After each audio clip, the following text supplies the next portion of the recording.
Hello दोस्तों, Mahesh tube में आपका स्वागत है। आज मैं इकोनॉमी के क्वेश्चन कुछ लेके आपके सामने उपस्थित हुआ हूँ। इकोनॉमी के क्वेश्चन की हम प्रैक्टिस करेंगे और उसमें ये देखेंगे कि एग्ज़ाम में क्वेश्चन कैसे आते हैं, राइट। उनकी प्रैक्टिस डेवलप करेंगे और इससे हम सीखेंगे क्वेश्चन को कैसे अटेम्प्ट करते हैं, क्वेश्चन में कैसे बेसिक चीज़ों को लेके हम आगे बढ़ सकते हैं और उनसे उन बेसिक आइडियाज़ की हेल्प से हम क्वेश्चन को अटेम्प्ट कर सकते हैं एंड करेक्टली अटेम्प्ट कर सकते हैं। ठीक, आप मुझसे महेश ट्यूब पर जुड़ सकते हैं। ये मेरा चैनल है। ठीक, मेरा नाम महेश सोनी है। ये टेलीग्राम की लिंक है, यहाँ पर आपको PDF एंड वीडियोस की लिंक भी मिल जाएगी। ठीक है, तो चलिए आगे बढ़ते हैं। आज का हमारा पहला क्वेश्चन है, which of the following statement appropriately describe the fiscal stimulus. Fiscus stimulus, fiscal या फिस्कस, इसको जनरली फिस्कल बोलते हैं। तो ये फिस्कल स्टिमुलस क्या होता है? आप ऑप्शन को बहुत क्लोजली पढ़ेंगे तभी आप समझ पाएंगे। It is massive investment by government in manufacturing sector to ensure supply in the goods to meet the demand surge cause rapid economic growth. क्या रैपिड इकोनॉमिक ग्रोथ के कारण डिमांड में जो सर्ज होता है उसको इंश्योर करने के लिए गवर्नमेंट मैन्युफैक्चरिंग सेक्टर में सप्लाई को बढ़ा रही है। It is intense affirmative action by the government of the government to boost the economic activity in the country. It is government intensive action on financial institution to ensure disbursement of a loan to agriculture and allied sector to promote the greater food production and contain food inflation. It is an extreme affirmative action by the government to pursue its policy of financial inclusion. अब video को pause करिए 10 second के लिए, 5 और इतने में आप question को अटेम्प्ट करिए, राइट, फिर आंसर मार्क करिए। मैं होप करूंगा कि आप वीडियो को पॉज करके पहले क्वेश्चन को अटेम्प्ट कर रहे हैं अच्छे से, उसके बाद आंसर दीजिए। ठीक, कमेंट्स में भी आप आंसर दे सकते हैं और अपनी काउंटिंग गिन के रखिए कि आप ये कितने करेक्ट हो रहे हैं, कितने इनकरेक्ट हो रहे हैं। कमेंट्स में आप आंसर जरूर दें।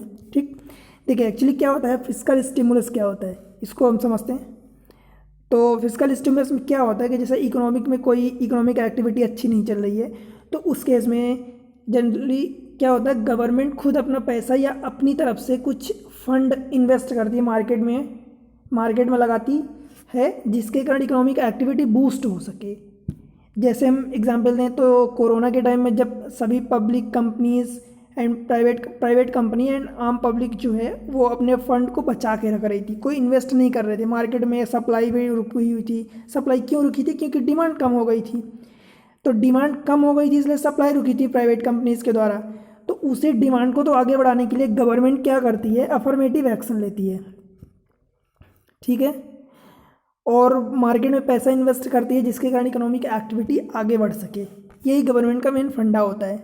ठीक, देखिए इसका आंसर भी है, बूस्ट द इकोनॉमिक एक्टिविटी। यही चीज़ें हैं कि आपको इकोनॉमिक एक्टिविटी गवर्नमेंट क्या बूस्ट करना चाहती है। ठीक, तो ये भी आंसर सही है। It is intense affirmative action of the government to boost the economic activity in the country. जैसे कोरोना के टाइम पर आपको याद होगा गवर्नमेंट ने करीब 100 लाख या करोड़ रुपए का या 200 लाख का 100 ऐसे पैकेज अच्छे खासे अनाउंस किए थे। ठीक है, चलिए आगे बढ़ते हैं अगले क्वेश्चन पर। Consider the following statement the following action which the government can take. Question है, which of the following action अथवा action can help in reducing the current account deficit. देखिए आपको स्टेटमेंट में क्या दिया है और क्वेश्चन में क्या पूछा है, ये आपको बहुत केयरफुली पढ़ना पड़ेगा। Reducing the current account deficit, CAD इसको बोलते हैं, CAD को रिड्यूस करना है। ठीक है, उनमें से ये कौन कौन से एक्शन गवर्नमेंट लेगी?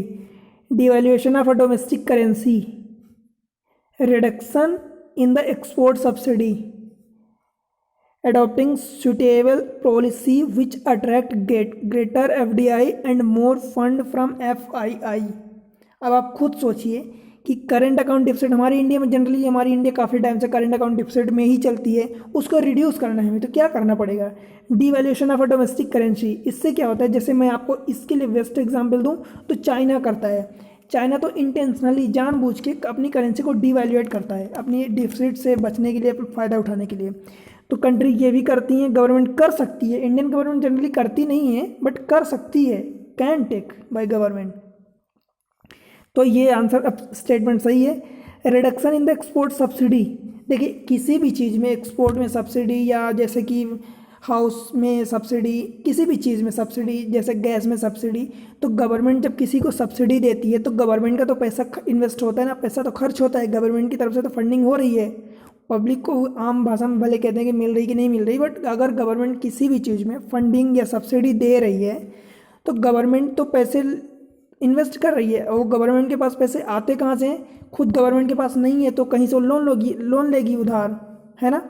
तो अगर वो उधार ली, गवर्नमेंट लोन ले रही है, तो उसके पास डिफिसिट तो बढ़ रही है ना, उसको तो एक ना एक दिन देना पड़ेगा किसी फॉर्म में। तो डेफिनेटली गवर्नमेंट अपनी एक्सपोर्ट की जो सब्सिडी है उसको रिड्यूस कर सकती है, ये ध्यान रखना, रिडक्शन, ठीक है। Adapting, third statement, adapting suitable policy which attract greater FDI and more fund from FII, ये तो उल्टा बैठ गया। एफडीआई अथवा एफआईआई जो फॉरेन से आता है, foreign direct investment, foreign institutional investment, ये तो फॉरेन से फंडिंग आ रही है हमारी कंट्री में, तो ये तो हमारी गवर्नमेंट के लिए अच्छी बात हो गई ना, जो कि इसके खिलाफ है क्या, कि हमारी करंट अकाउंट डिफिसिट जो होगी इम्प्रूव होगी, घटेगी नहीं। तो ये तीसरा स्टेटमेंट गलत हो गया, यहाँ से भी आप हटा सकते हैं तीसरा स्टेटमेंट को, ये बस एक ही ऑप्शन अगर आपको पकड़ में आ गया तो आंसर पर तो आप पहुँच सकते हैं, इसका आंसर ए है, ठीक है, ये आंसर भी ए लगा है, ठीक है। चलिए आगे बढ़ तीसरे क्वेश्चन पर चलते हैं। Rapid increase in the rate of inflation is sometimes attributed to base effect. Base effect क्या, व्हाट इज बेस इफेक्ट, ठीक है। रेट ऑफ इन्फ्लेशन ये बोला है बट मेनली इस क्वेश्चन में उसको पूछा नहीं है, ठीक है, बेस इफेक्ट पूछा है। It is the impact of drastic deficiency in supply, drastic deficiency in supply due to failure of crops, क्या ये है। It is the impact of surge in the demand due to rapid economic growth, क्या ये है। It is impact of a price level of a previous year on the calculation of a inflation rate, exactly। Fourth option क्या है, none, मतलब इनमें से कोई नहीं है। आप तो समझ गए होंगे कि बेस इफेक्ट पूछा है, मतलब कि प्रीवियस ईयर के कंपेयर में अभी इन्फ्लेशन रेट कितना बढ़ा है या घटा है। जनरली इन्फ्लेशन की बात करते हैं तो बढ़ने के बोलते हैं, पर इन्फ्लेशन अगर घट जाएगा तो उसको डिफ्लेशन बोलेंगे। तो यही है कि प्रीवियस ईयर के कंपेयर में इस साल क्या चेंजेस आए हैं, यही चीज़ है बेस इफेक्ट। तीसरा ऑप्शन करेक्टली डिस्क्राइब कर रहा है, it is the impact of price level of a previous year on the calculation of inflation rate, ठीक। तो इसका आंसर तीसरा हो जाएगा। बाकी दो ऑप्शन तो गलत ही हैं, आप तो समझ ही गए होंगे। It is the impact of drastic deficiency in the supply, ये कुछ भी ऐसा नहीं है, ठीक है। It is the impact of surge in the demand, नहीं, डिमांड सर्ज हो रही है या घट रही है या बढ़ रही है इससे कोई फर्क नहीं पड़ता, बस वो बेस इफेक्ट बोला है तो उसके कंपेयर में क्या चेंजेस आ रहे हैं, ठीक है। अब उसकी लैंग्वेज को समझिए कि वो पूछना क्या चाह रहा। तो इसका आंसर क्या हो गया, सी, ठीक है।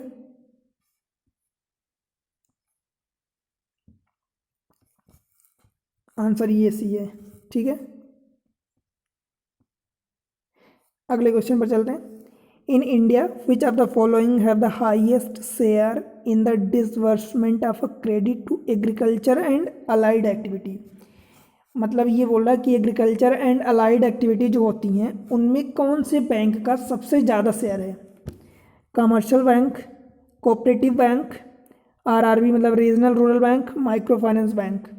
अगर आप थोड़ा सा भी इकोनॉमी के बारे में जानते होंगे तो आपको पता है कि जैसे कमर्शियल बैंक में एसबीआई, ठीक है, यूनियन बैंक, आईसीआईसी, ये सब कमर्शियल बैंक होते हैं। तो कमर्शियल बैंक का सबसे ज़्यादा इन्वेस्टमेंट कितना होता है, 60%, सबसे ज़्यादा यही इन्वेस्ट करते हैं, मतलब देते हैं एग्रीकल्चर एंड अलाइड एक्टिविटी में। ये जो कोऑपरेटिव बैंक है ये 30% के अराउंड देते हैं, ठीक है। रिमेनिंग जो बचा उनमें से कुछ आरआरबी देता है, माइक्रो फाइनेंस थोड़ा बहुत। तो मतलब सबसे ज़्यादा पूछा कि हाईएस्ट शेयर किसका है, तो ऑफकोर्स कमर्शियल का है, कमर्शियल एक्टिविटी, ठीक है। ये ऑप्शन इसका सही हो गया, ठीक है। ये देखिए, commercial bank have the highest share in the disbursement credit and commercial bank है around 60%, follow by the cooperative bank around 30% and RRB and others बाकी में 10% में आ गए। ठीक, पांचवा क्वेश्चन है economic growth is usually coupled with, economic growth क्या होती है? अब आप समझिए, टर्म्स को समझिए, ये क्या बोला है। आपको लगेगा कि इकोनॉमी के क्वेश्चन इसमें कुछ पूछा ही नहीं, बट ऐसा नहीं है। आप क्वेश्चन के टर्म्स को समझिए। इकोनॉमिक ग्रोथ पूछा है, इज यूजली कपल्ड विद मतलब कौन से टर्म से एसोसिएटेड है, जुड़ी हुई है, समझ में आती है। ठीक, देखिए deflation, inflation, stagflation, hyper inflation. अगर आप इनके मीनिंग को समझते हैं, इन टर्म्स की मीनिंग को समझते हैं, तो आप तुरंत आंसर दे देंगे। देखिए डिफ्लेशन क्या होता है, जब महंगाई मतलब इन्फ्लेशन जो है घट जाती है। इन अदर टर्म्स में बात करें तो महंगाई घट जाती है। जैसे पहले कोई वस्तु, कोई चीज़, कोई गुड्स 100 रुपये का मिल रहा था, अब वो 90 रुपीज़ का मिल रहा है, 80 रुपीज़ का मिल रहा है, तो डिफ्लेशन हो गया है, मतलब उसकी प्राइस घट गई है, रिड्यूस हो गई है, तो वो डिफ्लेशन होता है। इन्फ्लेशन क्या होता है, इन्फ्लेशन मतलब कोई गुड्स 100 रुपीज़ का मिल रहा था, तो अब वो जाके 110 अथवा 120 का हो गया है। तो इसमें केस में क्या होता है कि इन्फ्लेशन होता है। इन्फ्लेशन में महंगाई जब बढ़ती है, इन्फ्लेशन होता है, तो वहाँ पर इकोनॉमिक एक्टिविटी भी बढ़ती है। कैसे? लोग उसको परचेज करेंगे तो कंपनी बनाएंगी तो वो वर्कर्स को, एम्प्लॉयज़ को हायर करेंगी, तो एम्प्लॉयज़ जब हायर करेंगी तो एम्प्लॉयज़ सैलरी मिलेगी, एम्प्लॉयज़ को जब सैलरी मिलेगी तो क्या होगा, वो खुद अपने लिए इन्वेस्ट करेंगे पैसे, अपने पर्सनल यूसेज के लिए, अपने घर के लिए। ठीक है, तो इसके कारण क्या होता है, इकोनॉमिक एक्टिविटी बढ़ती है इन्फ्लेशन के कारण, तो इन्फ्लेशन बेस्ट ऑप्शन हो गया। स्टैगफ्लेशन क्या होता है, देखिए हाइपर इन्फ्लेशन को तो आप समझते हैं कि हाइपर उसके नाम से ही आप उसकी मीनिंग क्लियर हो जाएगी। इन्फ्लेशन जब बहुत ज़्यादा बढ़ जाता है, मतलब कि लगभग आप समझिए कि 10 टाइम्स से मोर देन हो जाता है, जनरली 10 टाइम्स, 100 टाइम्स, 400 टाइम्स ऐसे बढ़ जाता है। 400 टाइम्स तो इतना नहीं बढ़ता, बट कहने के लिए कि जब इन्फ्लेशन बहुत तेज़ी से बढ़ जाता है तो वो उसको हाइपर इन्फ्लेशन कहते हैं। स्टैगफ्लेशन क्या होता है, ये एक तरह का होता है इन्फ्लेशन ही है।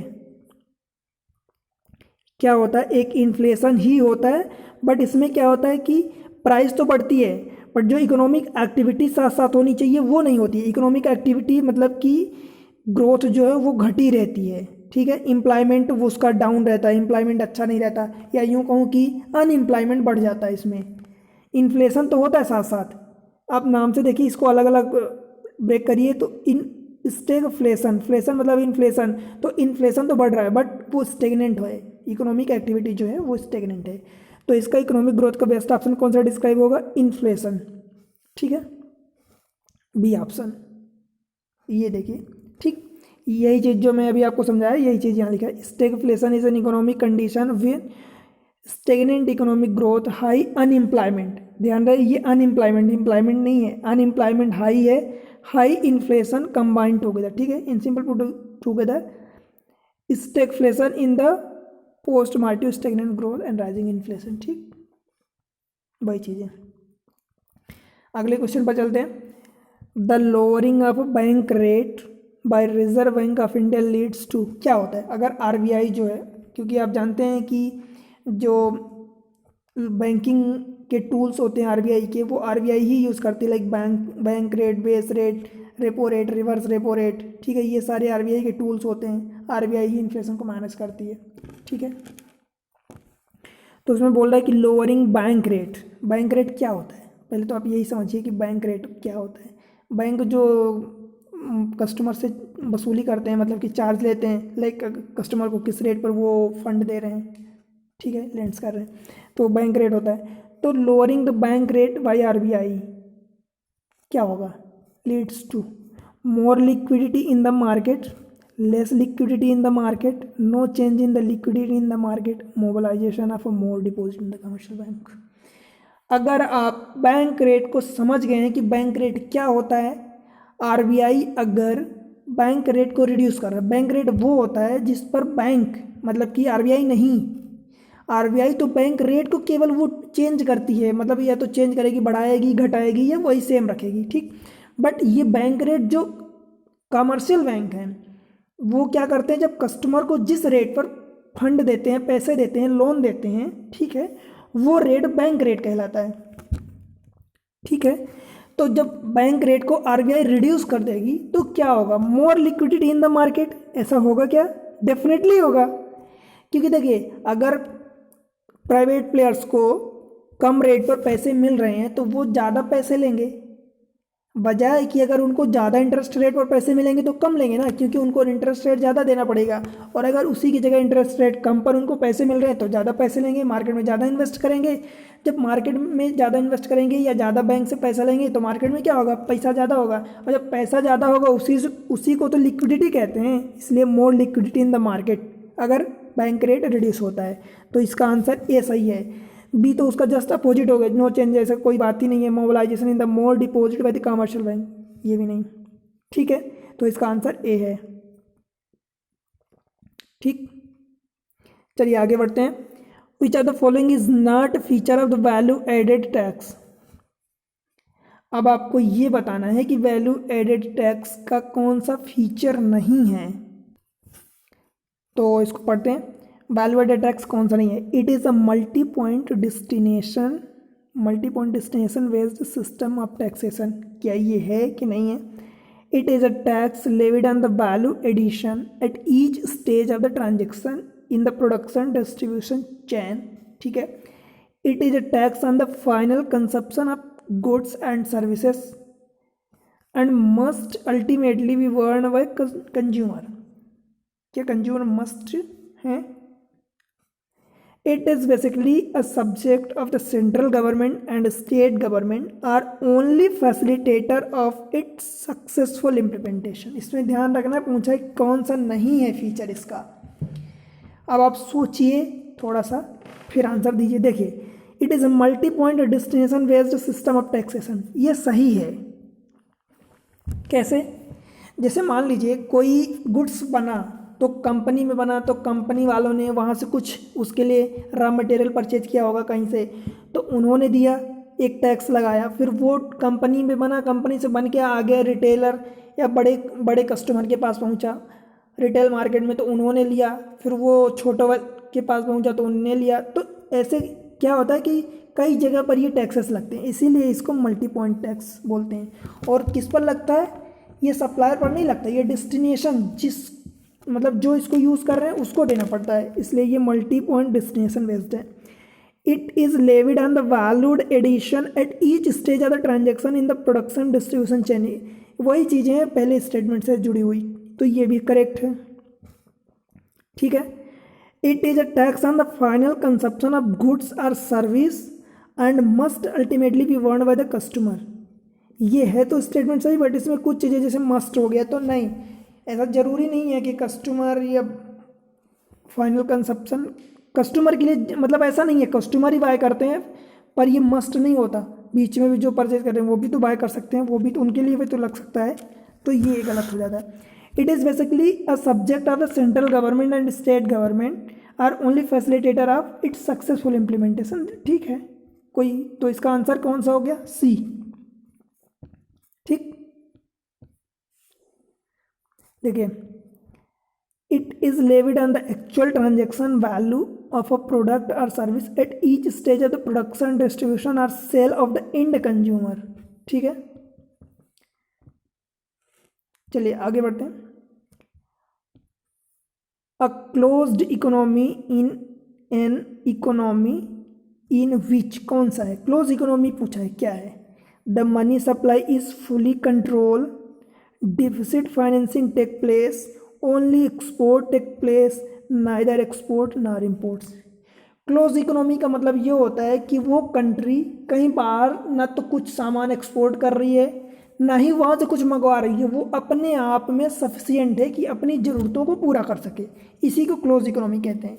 तो ये चीज़ ऑप्शन डी में बोला डायरेक्टली कि नाइदर एक्सपोर्ट नार इम्पोर्ट्स, मीन्स वो खुद डिपेंडेंट है अपने पर, अपना काम ना तो किसी पर डिपेंडेंट है भेजने के लिए ना ही इम्पोर्ट्स करने के लिए, means no export no imports, self dependent, यही बोला है, ठीक है। इजी क्वेश्चन है, डी आंसर, ठीक है। ये चलिए अगले क्वेश्चन पर चलते हैं। Micro finance is the provision of a financial service to people of low income group, ठीक है। This include both consumer and self employed. The service is are render under the micro finance, मतलब micro finance के under कौन कौन सी service आती हैं ये पूछा है। Credit facility, saving facility, insurance facility, fund transfer facility, बताइए कौन सी आती है। देखिए क्रेडिट फैसिलिटी भी आती है माइक्रो फाइनेंस में, सेविंग फैसिलिटी भी आती है, इंश्योरेंस भी दिया जाता है एंड फंड ट्रांसफ़र फैसिलिटी भी आती है। ये सारी हैं जो किस में आती हैं, माइक्रो फाइनेंस में। तो इसलिए ये आंसर इसका डी करेक्ट हो जाएगा। ठीक है, देखिए आपसे एग्ज़ाम में ज़रूरी नहीं कि यही स्टेटमेंट पूछे जाए, हो सकता है इनमें से 2 स्टेटमेंट पूछ ले, या हो सकता है कि कोई एक पूछ ले, क्वेश्चन उस फॉर्मेट का बना दे कि आप उसी स्टेटमेंट में फंस जाएं, कोई और बाहर के स्टेटमेंट गलत वाले डाल दे। इसलिए आप एक एक स्टेटमेंट, एक एक पॉइंट को बहुत बारीकी से पढ़ें। ठीक है, आंसर इसका डी हो जाएगा। अगला क्वेश्चन है आज का आखिरी last 10 question. Which of the following can aid in furthering the government objective of inclusive growth? inclusive growth का मतलब क्या होता है वो ये पूछा है। इनमें से गवर्नमेंट कौन कौन सी चीज़ों से इंक्लूसिव ग्रोथ गवर्नमेंट का ऑब्जेक्टिव जो है वो बढ़ सकता है। ठीक है, promoting self help group, promoting micro small medium enterprise जिसको MSME बोलते हैं। ठीक है, implementing the right to education act. देखिए आप सोचिए ये क्या है, सेल्फ हेल्प ग्रुप को प्रमोट करना। मतलब इसमें ऐसा होता है कि जैसे सेल्फ हेल्प गांव में जैसे बोलते हैं ना कि ग्राम पंचायत में जाते हैं जो आंगनवाड़ी वर्कर होते हैं, SHG होते हैं, तो ये क्या होता है कि वहाँ जाते हैं तो लोगों को ये प्रमोट करते हैं कि आप अकाउंट खोलो, ओपन करवाओ बैंक में जाके, उसमें आपकी सब्सिडी आएगी, जो भी आएगी, आप जैसे कि सिलेंडर ले रहे हैं तो उसमें आपकी सब्सिडी आएगी, आप कुछ और परचेज कर रहे हैं तो आप अकाउंट से पेमेंट कर सकते हैं, है ना। उसमें आपको जो भी छोटे बड़े ट्रांजैक्शन होंगे आपके अकाउंट में होंगे तो डिटेल रहेगी पूरी। तो वो क्या होता है, जो भी बैंकिंग यूज़ करेंगे, बैंकिंग से जितने भी अकाउंट से आपके ट्रांजैक्शन होंगे वो सब किस में आ जाते हैं, इंक्लूसिव ग्रोथ में। क्योंकि इंक्लूसिव ग्रोथ का मतलब सबको इंक्लूड करना है, आम पब्लिक को। तो यही तो बोला है कि पब्लिक को इंक्लूड करो। वोमेन सेल्फ हेल्प ग्रुप भी होते हैं, आंगनवाड़ी वर्कर्स होते हैं, ये सब तो प्रमोट करते हैं self help group, inclusive growth को प्रमोट करते हैं। This is correctly describe. Promoting MSME भी अगर आप प्रमोट कर रहे हैं तो उसमें भी क्या होता है, इंक्लूसिव ग्रोथ होगी। क्योंकि MSME इतने लोगों को ये मतलब जॉब प्रोवाइड करता है, तो जॉब प्रोवाइड करेगा तो उनको वही सेम चीज़ें हैं कि बैंक में अकाउंट खुलवाएंगे, उनके अकाउंट ओपन होंगे जब बैंक में, तो वो बैंक से उस अकाउंट से ट्रांजैक्शन करेंगे, उनकी सब्सिडी उसी में आएगी, पेमेंट उसी से करेंगे, तो फिर इंक्लूसिव ग्रोथ हो गया। Implementing the right to education act, definitely true. देखिए राइट टू एजुकेशन का मतलब ये है कि अगर एजुकेशन सबको प्रॉपर्ली मिलेगा तो वो सब अवेयर होंगे, अपनी जो उनके राइट्स हैं उनसे अवेयर होंगे। तो पढ़े लिखे लोग जैसे कहते हैं ना कि बैंकिंग में जाएंगे, मतलब बैंकिंग फैसिलिटी अगर यूज़ करेंगे तो इंक्लूसिव ग्रोथ होगा। ठीक, कुल मिला के आप यूँ समझिए कि अगर इंक्लूसिव ग्रोथ का मतलब कि आम पब्लिक के पास बैंक का अकाउंट होना चाहिए। ठीक है, जितने ज़्यादा से ज़्यादा बैंकिंग अकाउंट ओपन होंगे उनके पास होंगे, जितनी आम पब्लिक के पास, उतना ही ज़्यादा क्या होगा, इंक्लूसिव ग्रोथ होगा। ठीक, तो ये है क्वेश्चन इकोनॉमी के। इसका आंसर कौन सा हो जाएगा, तीनों सही है, मीन्स A 1 2 3। ठीक, तो इस तरीके से डी आंसर हो गया। देखिए इकोनॉमी में अगर आप बेसिक चीज़ों को, जिसको कहते हैं ना कि रूट्स, आप बेसिक चीज़ों को अगर पकड़ के रखेंगे तो बहुत सारे क्वेश्चन तो यूं ही हो जाते हैं, बहुत सारे क्वेश्चन। और जो क्वेश्चन आपको समझ में नहीं भी आएंगे तो आप उनकी बेसिक अंडरस्टैंडिंग से आप उनके राइट ऑप्शन तक पहुंच सकते हैं। इसलिए आप उसके बेस को ज़रूर पकड़ के रखें। बेस में मतलब छोटी छोटी चीज़ें जो होती हैं ये, उनको आप ज़रूर पकड़ के रखें। ठीक है, आपको इसी तरीके से हेल्पफुल लेक्चर मिलते रहेंगे एग्जामिनेशन पॉइंट ऑफ व्यू से। मैं कोशिश करूँगा कि सब्जेक्ट वैसे चेंज करके डालूँ, तो क्या रहता है कि एक ही सब्जेक्ट में अगर ज़्यादा डालूंगा तो फिर आप बोर, जैसे लगता है ना कि एक ही सब्जेक्ट के क्वेश्चन पढ़ के या एक ही सब्जेक्ट के टॉपिक पढ़ के थोड़ा सा बोर हो रहे हैं। इसलिए मैं सब्जेक्ट को जनरली चेंज करके डालता हूँ। और आपको लेक्चर भले डेली मिलें या ना मिलें, जब मुझे अच्छे कंटेंट मिलेंगे तभी मैं आपको लेक्चर प्रोवाइड करूँगा। ठीक है, और वो content examination point of view से होना चाहिए, टाइम पास के लिए नहीं। इसलिए आप जुड़े रहें। टेलीग्राम चैनल पर भी आपको मिल जाएंगे। वीडियो की लिंक PDF भी वहाँ पर मिल जाएगी महेश ट्यूब पर। इसी नाम से आप मुझे यूट्यूब पर भी फॉलो कर सकते हैं। वहाँ पर लाइक करें, सब्सक्राइब करें, चैनल्स को अपने से फ्रेंड्स के साथ शेयर करें, जिससे मुझे सपोर्ट मिलेगा, मोटिवेशन मिलेगा आपके साथ और भी वीडियो हेल्पफुल बनाने के लिए।